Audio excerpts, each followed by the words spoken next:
Bem, se você acompanha a família real e adora um segredo, é melhor se sentar, porque essa é de cair o queixo. Meghan Markle finalmente revelou por que ela e o príncipe Harry se chamam de M e H. O comunicado do casal. Eles estão se afastando de alguns de seus deveres oficiais e agora planejam dividir o tempo entre o Reino Unido e a América do Norte. Eu digo, sejam bem-vindos Meghan e Harry. Em nome de todos os ex-rebeldes contra a coroa britânica, vocês vão adorar declarar independência. Vem com liberdade de expressão e pão de alho ilimitado. A gente namorando quando tudo era em código. Eu não podia contar para ninguém com quem estava saindo e quem guardava o segredo. Então acho que a gente ficou só nas letras. Eu entendo. Nos anos 80, eu namorei uma mulher muito famosa cuja identidade eu nunca vou revelar, e só me refiro a ela pelo nosso apelido secreto. Primeira-ministra Margaret Thatcher.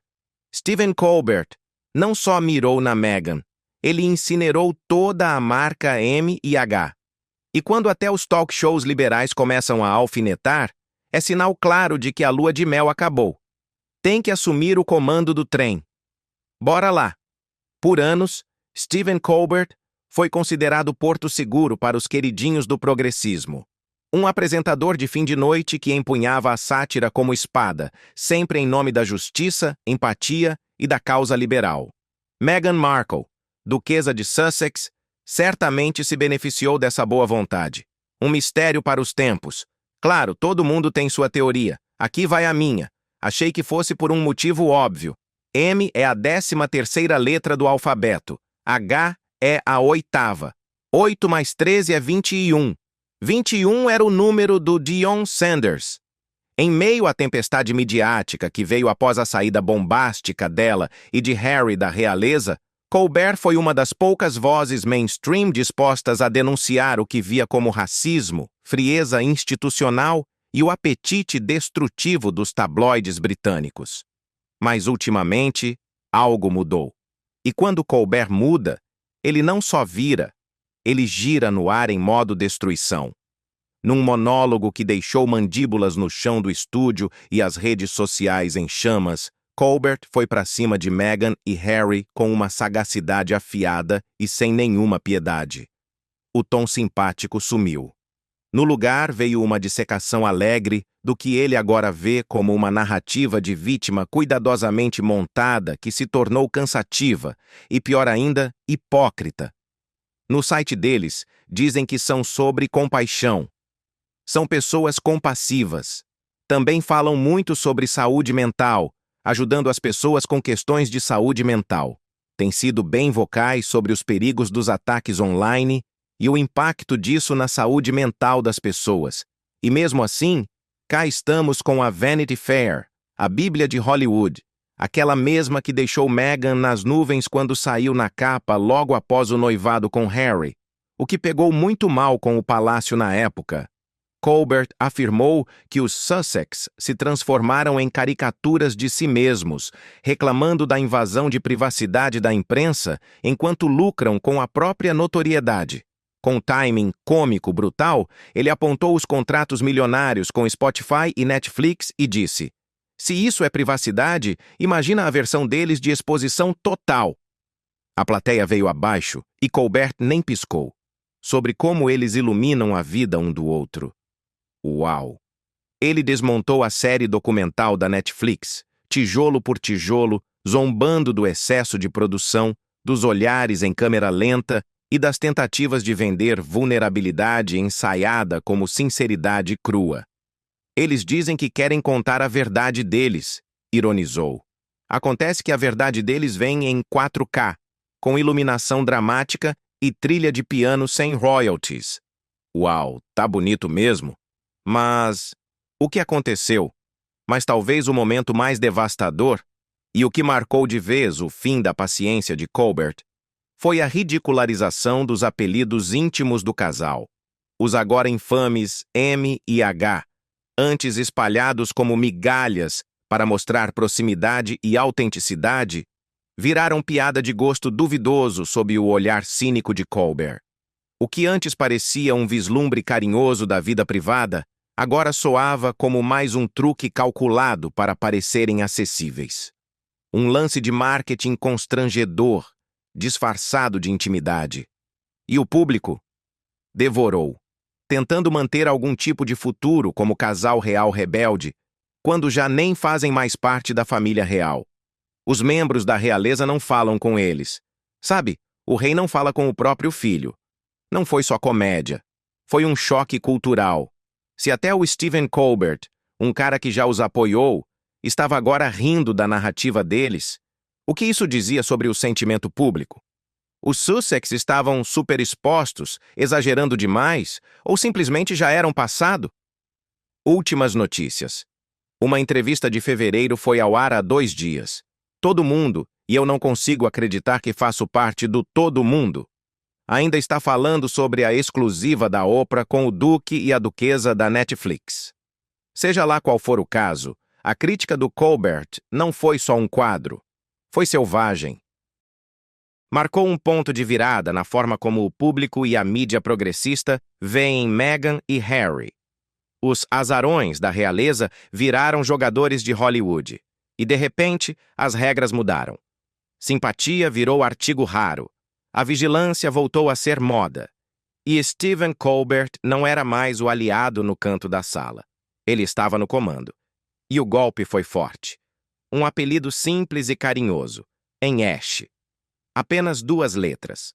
Mas essas 2 letras se tornariam um símbolo, não de intimidade, nem de vulnerabilidade, mas de algo completamente diferente. A lenta, ardente morte da credibilidade de Meghan Markle e do príncipe Harry perante a opinião pública. E a monarquia, toda vez que tenta algo novo, ninguém liga. Ninguém ligou para a série de podcast deles. Ninguém ligou para a série de Polo recentemente. Ninguém ligou para nada disso. Tudo o que querem ouvir é a fofoca. No momento em que ela disse aquilo na câmera, com aquele calor ensaiado e a pausa característica para dar ênfase, dava para ouvir quase os mecanismos girando nos bastidores. Mais um detalhe relacionável, mais uma joia de PR feita para humanizá-los, como 2 jovens apaixonados pegos no fogo cruzado da história. Mas, em vez de empatia, o que veio foram reviradas de olhos, depois memes, depois zombaria. Acusaram membros da família real de racismo. Acusação pesada. Tenho certeza que isso fez a tensão subir. Um dos sinais de consanguinidade é a tensão alta. No seu palco, o apelido mudou de sentimental para satírico em menos de 60 segundos. Com a pontaria de um sniper da comédia, ele imitou a entonação, exagerou o romantismo e devolveu ao público como se fosse o punchline de uma farsa shakespeariana. M&H, ele zombou. Porque nada é mais pé no chão do que rotular seu casamento como uma vela de estilo de vida da Goop. Dizem que os Windsor foram pegos de surpresa porque achavam que, na pior das hipóteses, a entrevista os faria parecer desconectados. Porque se tem uma coisa que um palácio cercado por pontas de ferro parecia antes, a audiência explodiu, não com risadinhas educadas, mas com risadas ofegantes e completas. Não foi do tipo fofo. Foi feroz. Porque, sejamos honestos, isso não era só sobre o apelido. Era sobre tudo por trás dele. O tom, a entrega, a implicação, a performance. Não era um casal pego num momento espontâneo. Era um casal pego fabricando um. O palácio emitiu esta declaração. A crítica do Colbert atingiu uma nota mais profunda porque destacou o que muitos já cochichavam há meses. Os Sussex não querem privacidade, querem controle. Eles não fogem dos holofotes, eles os curam. E M&H foi o último de uma longa lista de revelações íntimas que, em vez de descascar as camadas do trauma real, pareciam legendas de Instagram feitas em grupos de foco tentando se passar por dor. Eles se deleitaram e se afundaram na sujeira real por uma fortuna. E é isso que faz a campanha contínua do príncipe Harry contra os jornais do Reino Unido. O apelido, supostamente tirado da vida privada deles, foi entregue com o peso emocional de um cartão Hallmark e a autenticidade de uma foto de banco de imagens. No mundo da Meghan, nada é apenas um detalhe. Cada palavra é uma manchete esperando para acontecer. Cada anedota é um degrau na escada narrativa. Eles se deleitaram e se afundaram na sujeira real por uma fortuna.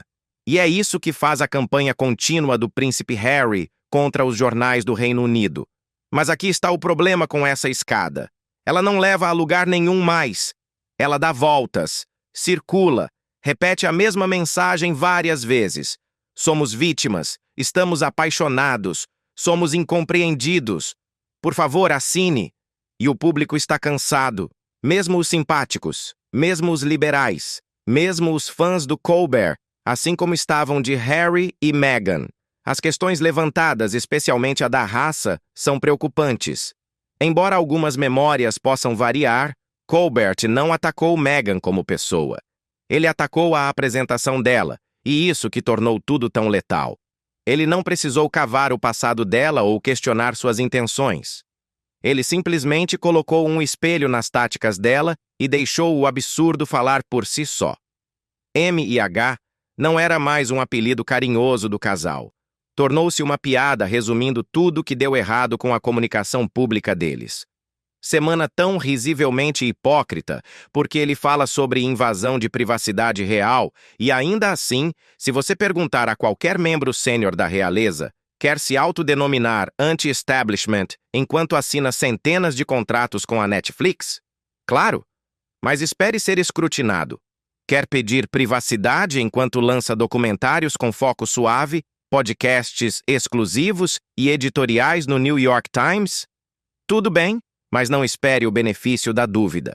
Quer vender intimidade de conto de fadas para um público cada vez mais alérgico à falta de autenticidade? Você aparece na mídia, os fãs da família real jogam um crumpet na calça, especialmente o organismo televisivo Piers Morgan, visto aqui levando uma dura resposta. Bem, então espere ser ridicularizado alto e publicamente, e pelos seus antigos aliados. O monólogo de Colbert não apenas quebrou a quarta parede. Ele a incendiou. Ele disse o que milhões pensavam, mas hesitavam em falar. Tudo isso parece uma performance. E Emiandigá foi a cena que levou o público ao limite. Um membro da família perguntando a Harry sobre a cor da pele do filho dele, dizendo isso. Posso lhe apresentar um cenário que pode ter acontecido e me pergunto se você acharia isso automaticamente ofensivo e racista? A reação não ficou só no estúdio do Colbert. Ela explodiu pela internet. Threads no Twitter, fóruns no Reddit, Reels no Instagram zombando da entrega. Duetos no TikTok dublando a frase com lágrimas falsas e música exageradamente dramática. A falta de tato do momento se tornou um símbolo global da perda da identificação do casal Sussex. Se você tem dois pais, um branco e um negro, como no caso da Meghan, e ela está grávida prestes a ter um bebê, seria racista e ofensivo um membro da família dizer: "Ah, de que cor será o bebê?" "Ah, eu sei a resposta." Até mesmo apoiadores antigos começaram a mudar. Não porque Meghan e Harry tivessem cometido algum crime grave, mas porque a sinceridade parecia ter desaparecido, apagada, substituída por uma máquina midiática calculada que tentava vender tragédia com o polimento de uma capa da Vogue. Piers também reagiu às revelações pessoais de Meghan Markle sobre o que ela passou no Palácio de Buckingham. Meghan disse na entrevista que chegou a pensar em suicídio. Sinto muito, não acredito em uma palavra do que ela diz. Meghan Markle. E isso é o mais condenatório de tudo. As pessoas já não sentem que sabem quem eles são. Os rebeldes reais viraram magnatas da mídia. Os feridos subestimados se tornaram influenciadores de ternos de grife. E a história de amor deles, que antes era uma fuga desafiadora do frio controle da monarquia, passou a parecer um plano de negócios com um enredo romântico.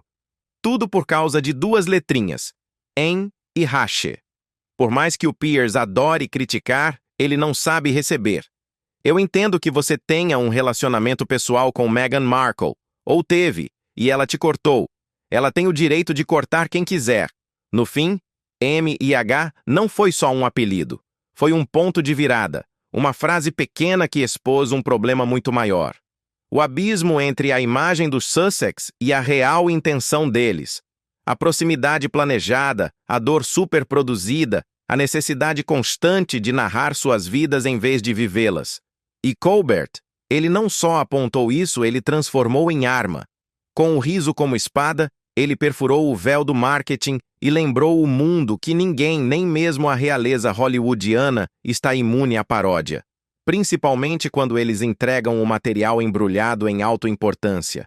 Semana tão risivelmente hipócrita porque ele fala sobre invasão de privacidade real, e mesmo assim, se você perguntar a qualquer membro sênior da família real quem invadiu sua privacidade mais seriamente, então agora, quando as pessoas ouvem M e H, elas não pensam em amor. Pensam em manipulação, sátira, num momento cultural em que a plateia parou de aplaudir e começou a sentir vergonha alheia. E para Meghan Markle, essa risada, aquela que ela não consegue controlar, manipular ou editar, provavelmente é mais alta do que qualquer aplauso que ela busca. Houve um tempo em que a voz de Meghan Markle falhou na TV, e o mundo parou para ouvir. Um tempo em que suas histórias de dor por trás dos muros do palácio pareciam bombas caindo em Buckingham. A garota que só queria ser ouvida de repente falava alto, e o mundo escutava. O duque e a duquesa de Sussex tinham declarado: pretendemos nos afastar como membros seniores. Mas em algum ponto, entre as revelações com Oprah e as confissões na Netflix, algo mudou. E não foi só o sentimento público. Foi o clima. Porque vulnerabilidade, quando começa a parecer perfeita demais, apodrece de dentro para fora. E a versão de dor da Meghan começou a soar suspeitosamente como publicidade disfarçada. Para cada pausa sincera, havia uma ring light. Para cada lágrima, um ângulo de câmera. E para cada revelação de trauma, um contrato de streaming, um lançamento de podcast e uma nova manchete. A marca Meghan Markle não estava apenas contando uma história, estava vendendo ela. É o cara que entregou a informação para a Oprah, Netflix, seus editores, para quem pagasse bem. Esse cara invadiu a privacidade da própria família. E ainda assim tem a coragem de se apresentar como um grande defensor da ética e da decência, quando o assunto é privacidade real. Me faça um favor. Desde que se afastou das funções reais, Meghan deixou claro que não seria silenciada, e isso é justo. Mas o que recebemos em troca não foi uma verdade sem filtros, foi uma vulnerabilidade produzida. Aquele tipo de dor que vem em kit de imprensa. Achei que fosse só rei, rainha, príncipe, princesa, valete de espadas, garoto, mago, duques da perdição. Em entrevistas do jardim luxuoso da Oprah, às páginas selecionadas do Cuts, ao podcast da Spotify, onde cada sílaba parece ter passado por 5 revisores sensíveis, Meghan entrega sua narrativa como uma política experiente com um quadro de visão. O trauma dela é impecável. A voz, firme. A tristeza, palpável, aspiracional e perfeitamente esculpida para o consumo em massa. Até seus silêncios parecem coreografados. Não é mais, isso aconteceu comigo. É, essa parte da minha história foi aprovada para monetização emocional. E as pessoas notaram. Isso trará grandes mudanças na vida deles porque permitirá que Harry e Meghan trabalhem por dinheiro, algo que atualmente não podem fazer. Isso é ótimo. Ela é atriz. Isso significa que Meghan Markle pode voltar aos ternos e Harry pode vendê-los no Men's Warehouse. Ele zombou do roteiro da extensão da marca disfarçada de biografia. Da forma como cada momento vulnerável parece ter sido testado pelos executivos da Netflix. Ele não acusou Meghan de fingir sua dor. Acusou-a de empacotá-la. E isso foi pior. Todo mundo virou contra eles. Parece que tudo que precisam é de exposição. Tudo que precisam é de tempo. Ela quase que expulsou todo o seu staff do trabalho. Eles acabam vazando para a imprensa como foi um pesadelo horrível trabalhar com ela. Porque entramos numa era em que vulnerabilidade virou moeda, onde autenticidade vende. Mas quando essa autenticidade parece polida demais, quando a dor vem embrulhada numa fita de luxo e entregue em 4K, não sentimos simpatia. Sentimos que estamos sendo vendidos. Sentimos que estamos sendo manipulados. Colbert estava apenas dizendo as coisas como são. Isso não é cru, não é bagunçado. É uma vulnerabilidade com estratégia de marketing. A forma como Meghan se expressa ficou limpa demais para criar conexão, refinada demais para ressoar. E toda vez que ela abre a boca para compartilhar algo profundamente pessoal, de alguma forma, acaba soando como uma narração para trailer de documentário. Tenho certeza que isso chocou muita gente. Uma jornalista da BBC relata: nenhum outro membro da família real foi consultado antes de Harry e Meghan divulgarem sua declaração pessoal hoje à noite. O palácio está desapontado. Ah, desapontado. Tradução. Isso significa que Sua Majestade, a Rainha Elizabeth, está desapontada. Temos anedotas de trauma, claro, mas também temos iluminação, música ambiente e um lançamento de produto perfeitamente cronometrado. Os pedidos por privacidade andam lado a lado com grandes turnês de imprensa. As histórias de silêncio correm paralelas às participações em plataformas A-list. Sempre há uma mensagem, mas também sempre um alinhamento de marca. Não se trata mais de ser ouvido.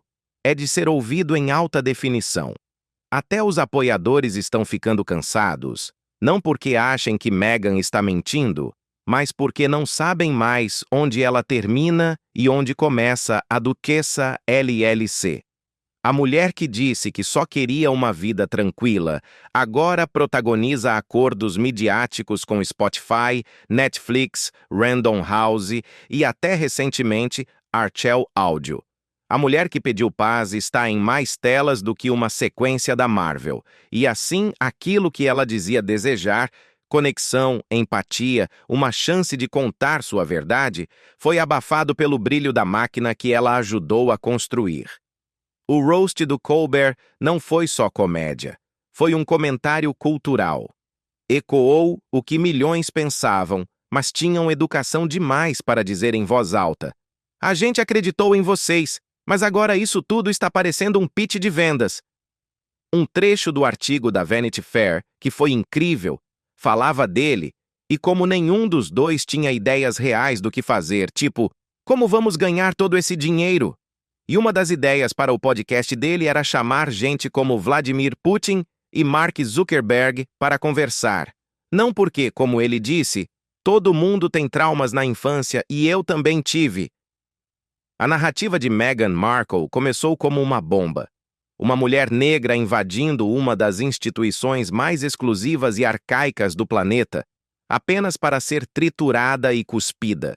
Mas agora essa história virou um loop, reembalada, reeditada e rebranded para cada nova plataforma.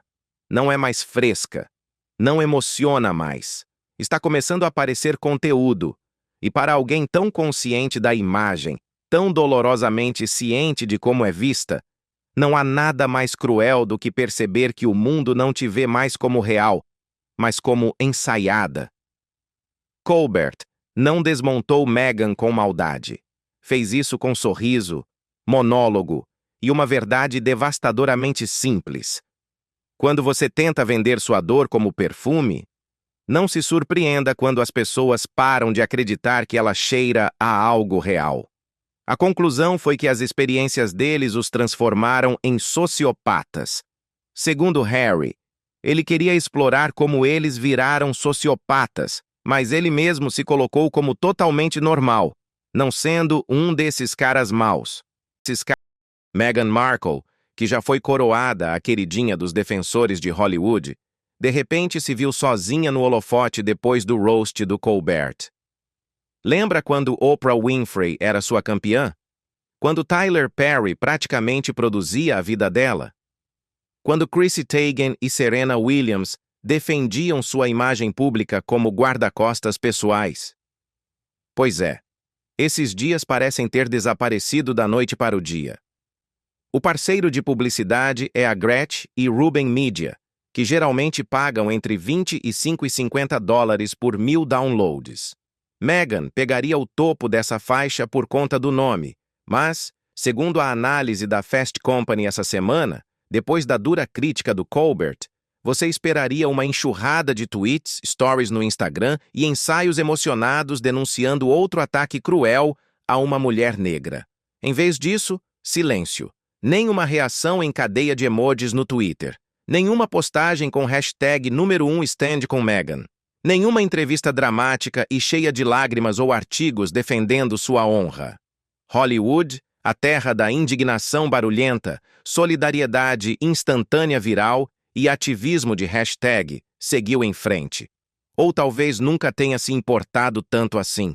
Cerca de $40 mil para a primeira temporada de Confissões de uma Fundadora Feminina. Não é exatamente dinheiro de Spotify. E se ela quer ser bilionária, acho que vai ter que correr um pouco mais no ramo da atuação e dos podcasts, com certeza. Mas por que falar disso? Não se trata só de algumas celebridades decidindo manter distância. É um holofote escancarado sobre a natureza das chamadas amizades de Meghan. Porque quando as manchetes são brilhantes e o departamento de PR está alinhado, é fácil conseguir apoio positivo.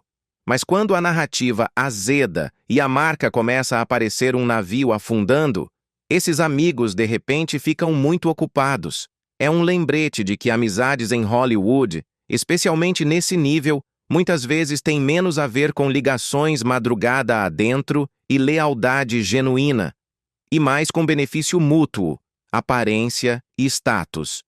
O círculo da Meghan, por mais reluzente que parecesse, talvez tenha sido mais uma aliança estratégica do que apoio autêntico. Todo mundo sabe que eles têm isso. Por que você está falando disso? Isso é meio fofoqueiro, né? Sim, é, mas essa não foi a impressão que eu tive. Ela falou sobre uma mentalidade de escassez, e acho que isso reflete bem o caos que vemos nela, lançando todas essas marcas, essa promoção incansável. O que eu realmente tirei daquela conversa foi o medo de não ter dinheiro suficiente. Muito interessante. Agora, falando de um desses projetos que é a marca de estilo de vida dela, a Zever, agora correm rumores de que ela não vai reabastecer alguns produtos, incluindo sua geleia. A gente já fala disso há tanto tempo que parece até mentira. Simulation. Ela disse que vai dar um passo atrás e tentar reavaliar a marca As Ever até 2026. Ela falou isso à revista Fast Company. Quando a imagem de Meghan estava perfeitamente alinhada com o zeitgeist progressista, todo mundo queria um pedaço da torta da duquesa. Ela era o símbolo do empoderamento interseccional, o conto de fadas que virou ícone feminista. Mas agora, com o cansaço aparecendo e as controvérsias se acumulando, o entusiasmo esfriou, e junto dele, a defesa pública também. No mundo implacável da política das celebridades, a lealdade tem prazo de validade. Apoio público não é estar ao lado de alguém na saúde e na doença, é estar do lado do vencedor. E no momento, esse vencedor não parece incluir a Meghan. Reinvenção constante gera ceticismo. Num minuto ela é apresentadora de podcast, no outro guru de estilo de vida, depois autora de livro infantil, agora empreendedora de geleias. Reinvenção não é ruim por si só, mas sem continuidade ou sucesso em alguma área, começa a aparecer desespero, não versatilidade. E essa inconsistência dificulta qualquer investimento emocional ou financeiro. O monólogo do Colbert não só desafiou a narrativa dela, expôs os limites da lealdade às celebridades. Porque a verdade é que quando as manchetes azedam, quando o público revirar os olhos ao invés de aplaudir, os amigos famosos, com milhões de seguidores, somem rápido por trás das cortinas. De repente, o silêncio vira a declaração mais segura. Nada de tweets, nada de frases de efeito, nenhuma demonstração de solidariedade. Porque num mundo onde a atenção é poder, ficar quieto pode ser uma retirada estratégica. Então, onde estavam os defensores de Meghan em Hollywood quando o monólogo foi ao ar? Em lugar nenhum. E esse silêncio diz muito. As amigas que a aplaudiram na ascensão não são necessariamente as que vão ficar na queda. Porque por trás do brilho e glamour, o círculo de Meghan pode ser só um clube de conveniência. Um elenco de personagens atuando até o roteiro mudar. Lealdade em Hollywood é um bicho volúvel. E quando a cortina fecha num ato, o aplauso às vezes se transforma num silêncio constrangedor. Por trás das entrevistas polidas e posts cuidadosamente curados no Instagram, existe uma realidade muito mais dura. O império da marca Meghan Markle está tendo dificuldades para decolar, e rápido. Há muita frustração. Isso ficou claro com o Spotify. Eles simplesmente não foram tão discretos quanto todo mundo ou não tiveram tanta paciência quanto os outros. Ted Sarandos ainda insiste que acha que Meghan tem um grande impacto cultural, e eu estou esperando pacientemente para ver exatamente o que ele entende por impacto cultural. Antes vista como o futuro do entretenimento e empoderamento, o acordo dela com a Spotify seria um divisor de águas, uma plataforma para Meghan redefinir narrativas e amplificar vozes femininas. Em vez disso, fracassou mais rápido que um espumante barato. Archetypes, o podcast anunciado como uma série revolucionária que destrincharia estereótipos femininos, virou motivo de piada. Críticos e ouvintes ridicularizaram sua seriedade exagerada e falta de insights novos, chamando-o de uma caminhada tediosa e autoimportante, disfarçada de sabedoria feminista. E vamos falar da Netflix. O gigante do streaming deveria ser o playground da Meghan para a dominância criativa. Em vez disso, seus projetos mal passaram do ponto de partida. A tão comentada série animada Pearl foi banida antes mesmo de decolar. Outros projetos sobreviveram, mas afundaram num mar de indiferença. Críticos os descartaram como projetos de vaidade, visualmente elegantes, mas sem alma, produções brilhantes sem mordida cultural ou relevância real. É verdade. O mundo ainda está em alerta com as tensões crescentes entre potências estrangeiras rivais que podem a qualquer momento explodir numa guerra total. E todo mundo faz a mesma pergunta angustiante. Será que Harry e Meghan conseguem mesmo deixar a família real? Depois, tem o curioso caso do Love Meghan e da As Ever, sua marca de estilo de vida e a linha de papelaria que a acompanha. Falar em errar feio. De cadernos de couro superfaturados custando entre 80 a 150 dólares, até velas que gritam produção em massa sem personalidade, esses produtos foram ridicularizados como luxo desconectado da realidade. Críticos e consumidores zombaram da ideia de que essa marca genérica e sem inspiração poderia conquistar corações ou carteiras.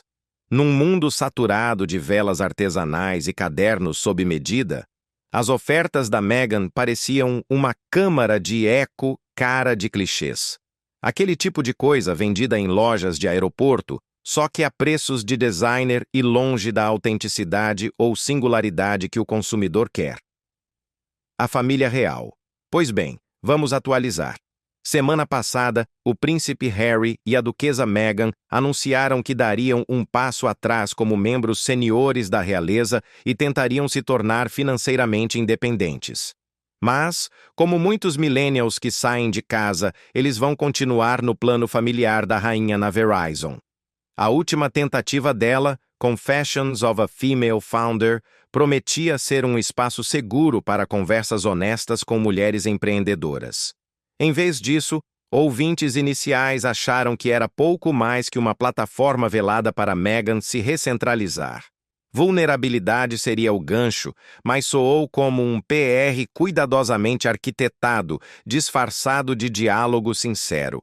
O fracasso do programa em inspirar ou conectar só aumentou o ceticismo sobre se Meghan realmente defende os outros ou só a si mesma, e provavelmente o seguro de saúde também. O palácio ficou chocado? Chocado. E hoje, a rainha realizou uma cúpula da família real para trabalhar num futuro para Harry e Meghan. O que estamos vendo não é apenas um tropeço. é uma cascata de fracassos que expõe as rachaduras no império cuidadosamente construído de Meghan. Seja por marketing fora de tom, erros nos produtos ou conteúdo superproduzido, o resultado é o mesmo: uma marca que não ressoa, não monetiza e não inspira. No mundo brutal do empreendedorismo das celebridades, charme e poder de estrela só levam até certo ponto. Autenticidade, relevância e conexão real é que fazem uma marca durar. E para Meghan, essas qualidades parecem estar escapando pelos vazios. O império dela ainda pode brilhar na superfície, mas por baixo do brilho está à beira da irrelevância. Um empreendimento ambicioso que simplesmente não consegue decolar. Minha família e eu apoiamos totalmente o desejo de Harry e Meghan de criar uma nova vida como uma família jovem. Respeitamos e entendemos o desejo deles de viver de forma mais independente. Quando Meghan Markle e Príncipe Harry fizeram sua saída dramática da vida real, o mundo assistiu com a respiração suspensa e um suspiro coletivo de simpatia. Era um conto de fadas moderno. Dois amantes ousando abandonar uma tradição secular, escolhendo saúde mental, verdade e liberdade sobre protocolo real. O que antes parecia uma história inspiradora de coragem e resiliência, transformou-se em algo muito mais complicado e, francamente, exaustivo. A campanha incessante dos Sussex para controlar cada quadro da sua imagem, monetizar suas lutas e transformar detalhes íntimos em conteúdo infinito, cansou o público. O apetite pela verdade deles não acabou. Mas o pacote está velho, superproduzido e dolorosamente repetitivo. Claro que não. Não é meu país. E você se importa com a família real? Claro que não. Isso é uma imprecisão. Já disse isso para pessoas reais na cara delas. Não vou chamá-las de Alteza. Sério, para quem você disse isso? Disse para a rainha. Não? Sério. Absolutamente. O público não está apenas cético, está cansado. O monólogo implacável de Stephen Colbert não criou a reação contra Meghan. Foi o ponto final de uma frustração latente que estava fermentando há meses, talvez anos. As críticas dele não inventaram as dúvidas. Elas deram permissão para milhões falarem o que já pensavam. Meghan Markle é menos uma pessoa e mais uma performance, menos um indivíduo privado e mais uma marca cuidadosamente construída. Disse que é ridículo que um ser humano, especialmente liberais, acreditem que você deve chamar outro ser humano de Alteza. Você está brincando? Vai lá, Bill. Tente. Não. E, sabe, Charles, pessoalmente gosto dele. Sempre achei que ele era inteligente, tinha boas ideias. Por anos, Meghan construiu um império de empatia e empoderamento. Ela se colocou como um símbolo de progresso e autenticidade, um farol para aqueles silenciados pela tradição e pelo preconceito. Mas o mito dependia de uma coisa: crença. O público tinha que comprar a narrativa para confiar que por trás de cada entrevista polida e lágrima no momento certo havia uma história humana genuína. Por que ter isso? E eu sei que existem razões. Aproveite, tanto faz. Você anda frequentando o pessoal da Meghan e do Harry? Eles estão na Califórnia. Não, eu não os conheço. Agora essa confiança está se desfazendo. O que sobra é uma máquina de PR implacável produzindo vulnerabilidade em série, transformando trauma pessoal em conteúdo de marca e servindo uma narrativa que parece cada vez mais performática. O casal que antes era corajoso agora corre o risco de ser visto como oportunista, lucrando com a dor, mais artistas do que empáticos. Eu admiro o Harry por ter ido ao Afeganistão. Para quem teve serviço militar, só posso criticar até certo ponto porque não tive, e nada se compara ao serviço militar. Será este o fim do conto de fadas da Meghan Markle? Talvez. Ou pelo menos o fim da disposição do público em aceitar a história como verdade sem questionar. Na era do ceticismo viral e do escrutínio implacável da mídia, autenticidade é moeda, e a conta bancária da Meghan está acabando. A narrativa que antes inspirava esperança e admiração agora é recebida com desdém e olhos revirados. O conto de fadas perdeu a magia. E o público está pronto para uma nova história. Eles querem tudo ao mesmo tempo, sabe?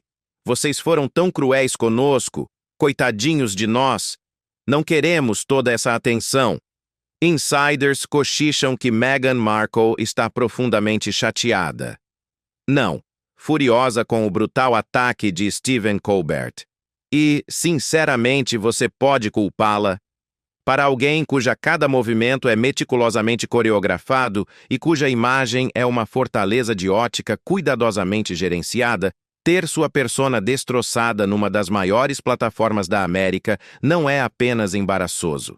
É uma humilhação pública transmitida em horário nobre, mas aqui está a dura verdade. A menos que Meghan faça um milagre de 1 a 80, isso não será só um roast público pontual.